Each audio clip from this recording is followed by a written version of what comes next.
Friends, welcome back. तो friends, अभी video है मोदी जी एड्रेस टू द नेशन। तो पता करते हैं मोदी जी हमारे साथ क्या शेयर कर रहे हैं। पर इससे मुझे ये याद आया कि मैं अभी पापा से थोड़ी देर पहले बात कर रही थी, तो उन्होंने बीच में टीवी की आवाज आ रही थी, तो मुझे मोदी जी के बोलने की कुछ आवाज आई। तो पापा ने, नहीं उससे पहले क्या हुआ, पापा ने, मम्मी ने कुछ लगाया हुआ था, कोई सीरियल वीरियल। तो पापा ने कहा चैनल चेंज करो, मोदी जी की स्पीच आनी है, तुमने ये क्या बेकार का लगा के रखते हो तुम अपना सीरियल, चेंज करो। तो मम्मी ने वो चेंज करी थी। मैंने कहा कौन सी आप कह रहे हो, मोदी जी की स्पीच आनी है? तो कह रहे आज उन्होंने कुछ बताना था तो वो देखना है। मैं तो मुझसे बात नहीं कर रहे, अच्छा बाद में बात करिए, बाद में कर। मैंने कहा बेटी से इंपॉर्टेंट आपको मोदी जी की स्पीच है आज? तो कहते और नहीं तो क्या, बाद में बात करेंगे, और बंद कर दे। कहते कुछ इंपॉर्टेंट बताना होगा, देखना है क्या बता रहे हैं वो, क्या बात है। तो मैंने कहा अच्छा चलो। मैंने फिर सोचा कि अच्छा मैंने कहा अच्छा आप बताओ कौन से चैनल पे आ रही है, मैं भी देखती हूँ कि मैं देख पाती हूँ कि नहीं। तो मैंने कहा अच्छा चलो मैं खुद ही सर्च कर लूंगी। फिर मुझे उसी टाइम मैं कमेंट्स पढ़ रही थी आपके, तो आप में से एक ने लिखा हुआ था कि भाई अभी मैं मोदी जी की स्पीच सुन के अब आपके वीडियो देखने आया हूँ, वो खत्म हुई है तो मैं आपके वीडियो देखने आऊँ। मैंने कहा अच्छा वो खत्म होगी। फिर मैंने कहा फिर कई रिक्वेस्ट आई कि भैया इसका रिएक्शन करो। मैंने कहा लो, अब मैं अब देख भी नहीं सकती क्योंकि रिएक्शन करना है, तो मुझे वेट करनी पड़ी कि कब हस्बैंड फ्री होंगे और फिर मैं देखूंगी, नहीं तो मैंने बहुत पहले ये देख लिया होता। तो वीडियो शुरू करते हैं। पर वीडियो को शुरू करने से पहले अगर आप चैनल पर नए हो और आपने अभी तक सब्सक्राइब नहीं किया तो जल्दी से पहले सब्सक्राइब के बटन और बेल आइकन को क्लिक कर लो, ताकि आपको हमारे सारे न्यू वीडियोस के नोटिफिकेशन मिल जाए जैसे हम अपलोड करें। अगर आपको वीडियो पसंद आता है प्लीज लाइक एंड शेयर। हमारा दूसरा चैनल, ट्विटर, इंस्टाग्राम अकाउंट, सबके डिटेल्स है डिस्क्रिप्शन बॉक्स में, उसको भी सब्सक्राइब और फॉलो कर लेना। चलिए शुरू करते हैं।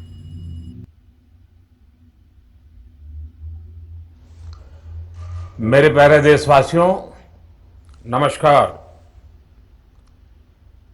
कोरोना की दूसरी वेव और दूसरी वेव से हम भारतवासियों की लड़ाई जारी है। दुनिया के अनेक, भारत भी इस लड़ाई के दौरान बहुत बड़ी पीड़ा से गुजरा है। हम में से कई लोगों ने अपने परिजनों को, अपने परिचितों को खोया है। ऐसे सभी परिवारों के साथ मेरी पूरी संवेदनाएं हैं। साथियों, बीते 100 वर्षों में आई ये सबसे बड़ी महामारी है, त्रासदी है। इस तरह की महामारी आधुनिक विश्व ने न देखी थी न अनुभव की थी। इतनी बड़ी वैश्विक महामारी से हमारा देश कई मोर्चों पर एक साथ लड़ा है। कोविड अस्पताल बनाने से लेकर आईसीयू बेड्स की संख्या बढ़ानी हो, भारत में वेंटिलेटर बनाने से लेकर टेस्टिंग लैब्स का एक बहुत बड़ा नेटवर्क तैयार करना हो, कोविड से लड़ने के लिए बीते 1.25 साल में ही देश में एक नया हेल्थ इंफ्रास्ट्रक्चर तैयार किया गया है। सेकंड वेव के दौरान अप्रैल और मई के महीने में भारत में मेडिकल ऑक्सीजन की डिमांड अकल्पनीय रूप से बढ़ गई थी। भारत के इतिहास में कभी भी इतनी मात्रा में मेडिकल ऑक्सीजन की जरूरत कभी भी महसूस नहीं की गई। इस जरूरत को पूरा करने के लिए युद्ध स्तर पर काम किया गया। सरकार के सभी तंत्र लगे, ऑक्सीजन रेल चलाई गई, एयरफोर्स के विमानों को लगाया गया, नौसेना को लगाया गया। बहुत ही कम समय में लिक्विड मेडिकल ऑक्सीजन के प्रोडक्शन में 10 गुना से ज्यादा बढ़ाया गया। दुनिया के हर कोने से जहां कहीं से भी जो कुछ भी उपलब्ध हो सकता था उसको प्राप्त करने का भरसक प्रयास किया गया, लाया गया। इसी तरह जरूरी दवाओं के प्रोडक्शन को कई गुना बढ़ाया गया। विदेशों में जहां भी दवाइयां उपलब्ध हो वहां से उन्हें लाने में कोई कोर कसर बाकी नहीं छोड़ी गई। साथियों, कोरोना जैसे अदृश्य और रूप बदलने वाले दुश्मन के खिलाफ लड़ाई में सबसे प्रभावी हथियार कोविड प्रोटोकॉल है। मास्क, 2 गज की दूरी और बाकी सारी सावधानियां उसका पालन ही है। इस लड़ाई में वैक्सीन हमारे लिए सुरक्षा कवच की तरह है। आज पूरे विश्व में वैक्सीन के लिए जो मांग है उसकी तुलना में उत्पादन करने वाले देश बहुत कम है। और वैक्सीन बनाने वाली कंपनियां बहुत कम है, इन्हीं गिनी हैं। कल्पना करिए कि अभी हमारे पास भारत में बनी वैक्सीन नहीं होती तो आज भारत जैसे विशाल देश में क्या होता। आप पिछले 50-60 साल का इतिहास देखेंगे तो पता चलेगा कि भारत को विदेशों से वैक्सीन प्राप्त करने में दशकों लग जाते थे। विदेशों में वैक्सीन का काम पूरा हो जाता था, फिर आता था। तब भी ओह, हमारे देश में वैक्सीनेशन का काम शुरू भी नहीं हो पाता था। पोलियो की वैक्सीन हो, स्मॉल पॉक्स, जहां गांव में हम उसको चेचक कहते हैं, चेचक की वैक्सीन हो, हेपेटाइटिस बी की वैक्सीन हो, इनके लिए देशवासियों ने दशकों तक इंतजार किया था। जब 2014 में देशवासियों ने हमें सेवा का अवसर दिया तो भारत में वैक्सीनेशन का कवरेज 2014 में भारत में वैक्सीनेशन का कवरेज सिर्फ 60% के आसपास था, 60% के आसपास 60? था। और हमारी दृष्टि में ये बहुत चिंता की बात थी। जिस रफ्तार से भारत का टीकाकरण कार्यक्रम चल रहा था, उस रफ्तार से देश को 100% टीकाकरण कवरेज का लक्ष्य हासिल करने में करीब करीब 40 साल लग जाते हैं। ओ बाप रे। हमने इस समस्या के समाधान के लिए मिशन इंद्रधनुष को लॉन्च किया। हमने तय किया कि मिशन इंद्रधनुष के माध्यम से युद्ध स्तर पर वैक्सीनेशन किया जाएगा और देश में जिसको भी वैक्सीनेशन की जरूरत है उसे वैक्सीन देने का प्रयास होगा। हमने मिशन मोड में काम किया और सिर्फ 5-6 साल में ही वैक्सीनेशन कवरेज 60% से बढ़कर 90% से भी ज्यादा हो गई। गुड। 60 से 90, यानी 5-6 साल हमने में वैक्सीनेशन इतना की स्पीड भी बढ़ाई और दायरा भी बढ़ाया। हमने बच्चों को कई जानलेवा बीमारियों से बचाने के लिए कई नए टीकों का भी भारत के टीकाकरण अभियान का हिस्सा बना दिया।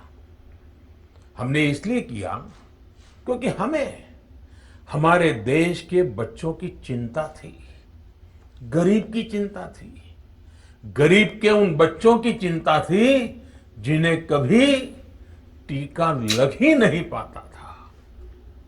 हम 100% टीकाकरण टीकाकरण कवरेज की तरफ बढ़ रहे थे कि कोरोना वायरस ने हमें घेर लिया। देश ही नहीं, दुनिया के सामने फिर पुरानी आशंकाएं घिरने लगी कि अब भारत कैसे इतनी बड़ी आबादी को बचा पाएगा।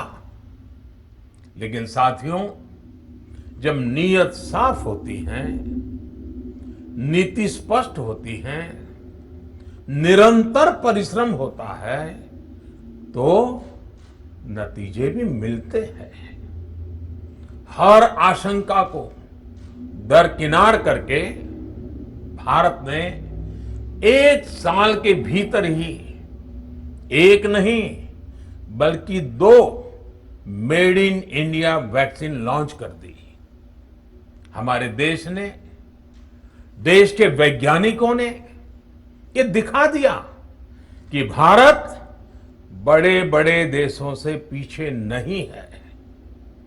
आज जब मैं आपसे बात कर रहा हूं तो देश में 23 करोड़ से ज्यादा वैक्सीन की डोज दी जा चुकी है। 23 करोड़। साथियों, हमारे यहां कहा जाता है, विश्वासेन सिद्धिः, विश्वासेन सिद्धिः, अर्थात हमारे प्रयासों में हमें सफलता तब मिलती है जब हमें स्वयं पर विश्वास होता है। हमें पूरा विश्वास था कि हमारे वैज्ञानिक बहुत ही कम समय में वैक्सीन बनाने में सफलता हासिल कर लेंगे। इसी विश्वास के चलते जब हमारे वैज्ञानिक अपना रिसर्च वर्क कर ही रहे थे, तभी हमने लॉजिस्टिक्स और दूसरी तैयारियां शुरू कर दी थी। आप सब भली भांति जानते हैं कि पिछले साल, यानी 1 साल पहले, पिछले साल अप्रैल में जब कोरोना के कुछ ही हजार केस थे, उसी समय वैक्सीन टास्क फोर्स का गठन कर दिया गया था। भारत में, भारत के लिए वैक्सीन बनाने वाली कंपनियों को सरकार ने हर तरह से सपोर्ट किया। वैक्सीन निर्माताओं को क्लिनिकल ट्रायल में मदद की गई, रिसर्च और डेवलपमेंट के लिए जरूरी फंड दिया गया। हर स्तर पर सरकार उनके साथ कंधे से कंधा मिलाकर चली।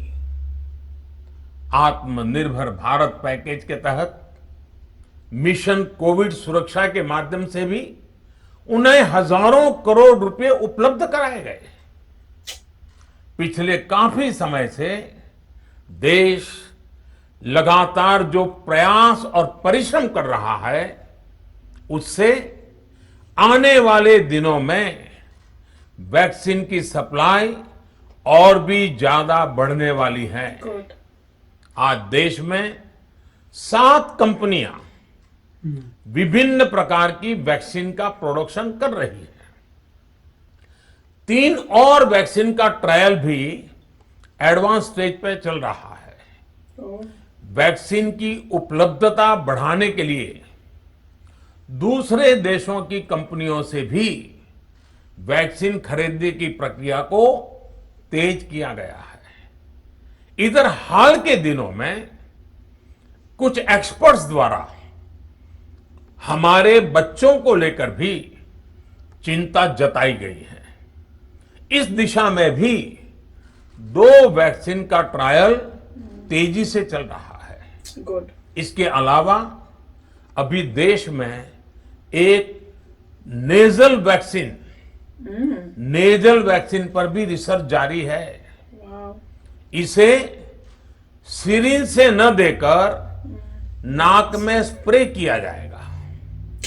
देश को अगर निकट भविष्य में इस वैक्सीन पर सफलता मिलती है, तो इससे भारत के वैक्सीन अभियान में और ज्यादा तेजी आएगी। बिल्कुल। साथियों, इतने कम समय में वैक्सीन बनाना अपने आप में पूरी मानवता के लिए बहुत बड़ी उपलब्धि है, लेकिन इसकी अपनी सीमाएं भी हैं।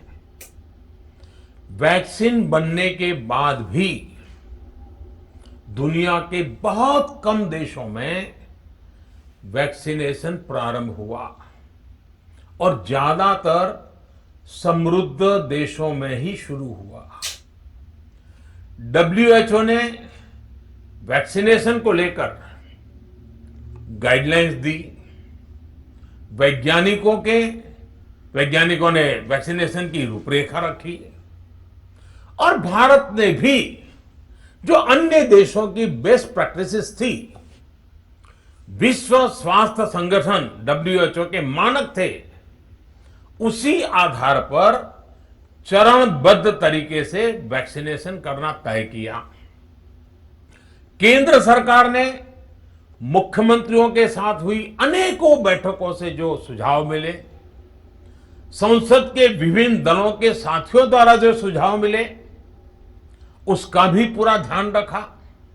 इसके बाद ही ये तय हुआ कि जिन्हें कोरोना से ज्यादा खतरा है उन्हें प्राथमिकता दी जाएगी। इसलिए ही हेल्थ वर्कर्स, फ्रंटलाइन वर्कर्स, 60 वर्ष की आयु से ज्यादा के नागरिक, बीमारियों से ग्रसित 45 वर्ष से ज्यादा आयु के नागरिक, इन सभी को वैक्सीन पहले लगनी शुरू। तो फ्रेंड्स, बहुत अच्छी बात है कि मोदी जी अब आके बता रहे हैं, बात कर रहे हैं, सारा मुझे लग रहा है वो क्लैरिफिकेशन दे रहे हैं और सबको समझाने की, बताने की कोशिश कर रहे हैं कि फैक्ट्स क्या थे। क्योंकि इतना मतलब रूमर्स और दूसरी बातचीत सोशल मीडिया में बहुत नेगेटिविटी फैली जा रही थी। तो अब जब उनको दिख रहा है कि केसेस अब कम हो रहे हैं, कुछ सेटलमेंट आ रही है सिचुएशन में, तो उनको अब लगा कि ये राइट टाइम है कि अब आके बात करें। क्योंकि उस टाइम जैसे मैं कह रही थी, हो सकता है उनके पास इतना प्रेशर हो काम का, क्योंकि तब फर्स्ट प्रायोरिटी है कि इस सिचुएशन को ठीक करें, सिचुएशन जो है बेटर हो। तो अब जब उन्हें लगा होगा कि भाई अब थोड़ी सिचुएशन सुधर रही है, तो अब वो आके बात करें, क्योंकि तब वो बात करने का टाइम नहीं था, तब काम करने का टाइम था। तो बहुत अच्छा ये बता रहे हैं कि देखो पूरे वर्ल्ड में भी यही प्रॉब्लम्स आई थी। ये ऐसी बात नहीं है कि खाली इंडिया ही एक है जो सफर कर रहा है। और फिर उन्होंने अभी बता रहे हैं कि भाई कि हमने कैसे, देखो हमारी अचीवमेंट्स कितनी अच्छी हैं हमारी इंडिया की, कि हमने वैक्सीन्स बनाई। और एक ये बहुत ही अच्छी बात बताई कि नेजल स्प्रे के ऊपर भी रिसर्च हो रही है कि आप सिर्फ स्प्रे करोगे नाक के अंदर और आप वैक्सीनेट हो गए। फिर बच्चों के लिए भी बना रहे हैं वैक्सीन, उस पर भी पूरा ट्रायल चल रहा है। और जब लगेगा कि उनको कंफर्म हो जाएगा कि बच्चों के लिए ये पूरी सेफ है, तो बच्चों को भी वैक्सीनेट किया जाएगा। और बता रहे हैं कि क्या हमारा प्रोसेस था वैक्सीनेट करने का, कि पहले हमने किनको सोचा कि कौन है जो फर्स्ट प्रायोरिटी में आते हैं। तो ये सब बता के वो सारा क्लैरिफाई कर रहे हैं लोगों को। और अगर कोई, और मुझे लग रहा है कि आगे जाके शायद मेरे अगर नहीं भी बताते तो उनको जरूर बताना चाहिए, जो मिस इन्फॉर्मेशन है उनको पूरा क्लियर करना चाहिए, जो इतना कुछ सुनने को मिल रहा था जब सिचुएशन इतनी खराब थी। और तब मैं भी बोलती रहती थी कि इस टाइम उंगलियां उठाने की जगह पहले सोल्यूशन ढूंढो। इतनी जो डेथ हुई है, कितने लोगों के लव्ड वंस गए हैं, हमारे यहाँ पे ही हमारे घर के अंदर ही इतने लोग हैं जो जिनको नहीं जाना चाहिए था इस दुनिया से, वो इस बीमारी की वजह से गए हैं। उनकी डेथ उनके टाइम से पहले आई है। तो कितने लोग हैं जो वो इंडिया में जिन्होंने अपने लव्ड वंस खोए हैं, और वो दुख कभी भी वो भूलेंगे नहीं। तो उस टाइम सिचुएशन होती है मिल के फाइट करना। तो आगे सुनते हैं और देखते हैं मोदी जी और क्या क्या हमसे शेयर करेंगे। राइट, तो काफी अच्छा था। और मोस्टली मोदी जी यही बता रहे हैं कि पहले इंफ्रास्ट्रक्चर कैसा था, पहले क्या सिचुएशन थी, 60 साल वही उस क्या सिचुएशन थी जब वो आए थे, और फिर क्या क्या चेंजेस हुए हैं। अगर आप देखिए कितना फर्क पड़ गया। वैक्सीनेशन इंक्रीज कर दी, जबकि कोरोना वायरस से पहले ही वैक्सीनेशन को इंक्रीज किया जा रहा था। उसके बाद जो है खुद रिसर्च एंड डेवलपमेंट की है, वैक्सीन अपनी बनाई है, फुल सपोर्ट दिया वैक्सीन रिसर्च करने को, करोड़ों कह रहे हैं हमने। करेक्ट, वही कह रहे हैं कि जब हमें दूसरे लोग बनाते थे वैक्सीन, तो उसके बनने के बाद भी कितने समय तक वैक्सीन नहीं आती थी। तो खुद बनानी पड़ी, खुद वैक्सीन बनी है। वो बता रहे थे मेरे ख्याल से 4 या 5 कंपनियां वैक्सीन बना रही हैं, 7 कंपनियां वैक्सीन बना रही हैं और 2 और कंपनियां आएंगी जो बच्चों पे काम कर रही हैं, नेजल वाले आएंगे। तो बेसिकली क्लियर कर दिया कि वैक्सीन के बिना कोई सोल्यूशन नहीं है और पूरा प्रोटोकॉल कोरोना वही। और उन्होंने बोला कि अब हम बाहर से भी खरीद रहे हैं, तो हर ऑप्शंस ओपन किए हुए हैं कि वैक्सीन आए और हर बंदा वैक्सीनेट हो और वैक्सीनेशन से फिर इवेंचुअली हो जाए। और काफ़ी लोग मुझे, हम जिनको जानते हैं, हम भी पता करें इंडिया में कि काफ़ी लोगों को अब यंगस्टर्स को भी लग रही है, यंगस्टर्स को लग रही है और उसके बाद जो है इसका मतलब बहुत तेज़ी से अवेलेबल हो रही है और मेरे ख्याल से कुछ समय 1-8 महीने में आई एम श्योर मैक्सिमम लोगों को लग जाएगी और फिर कोरोना वायरस मुंह से निकल जाएगा। मगर इतने में ये है, इतने समय में इतना था कि इंफ्रास्ट्रक्चर को, जैसे वो कह रहे हैं, बहुत इम्प्रूव कर दिया है। अब जो है और इम्प्रूव होगा इंफ्रास्ट्रक्चर, क्योंकि जो भी काम शुरुआत की है उसको पूरा ठीक किया जाएगा। उन्होंने बताया था ऑक्सीजन के बारे में पहले कुछ डिमांड नहीं थी, अब इतनी डिमांड सडनली आ गई। तो इंफ्रास्ट्रक्चर नहीं था, ऐसा नहीं है कि इंफ्रास्ट्रक्चर था नहीं तो गवर्नमेंट इमीडिएटली क्या करेगी। तो जो भी कर सकते थे वो किया गया है और इम्प्रूवमेंट्स आ रहे हैं। और ये सही बात है कि वो अब इसलिए आए हैं बताने के लिए कि अब चीज़ें कंट्रोल में आ गई। आपको नज़र आ रहा है कि नंबर्स नीचे जा रहे हैं, वैक्सीनेशन इंक्रीज हो रही है, धीरे धीरे जो लाइफ नॉर्मल हो जाएगी कुछ महीने बाद, तो काफ़ी अच्छा था। अब देखेंगे, मगर इनका फोकस यही था क्लियर करने के लिए कि पहले का इंफ्रास्ट्रक्चर क्या था देखिए और आज हमने इतनी जल्दी से क्या किया ये देखिए, तो काफ़ी अच्छा था। बिल्कुल। तो फ्रेंड्स चलते हैं, मिल लेंगे नेक्स्ट वीडियो में बहुत ही जल्द। सेकेंड पार्ट भी देखना है मोदी जी का। Till then take care and bye bye. तो अगर आप मेरे इस चैनल पे नए हो तो जल्दी से सब्सक्राइब के बटन को हिट करो और बेल आइकन को क्लिक करो ताकि आपको मेरा जब नया वीडियो मैं लगाऊं आपको उसके बारे में जल्दी से पता चल जाए।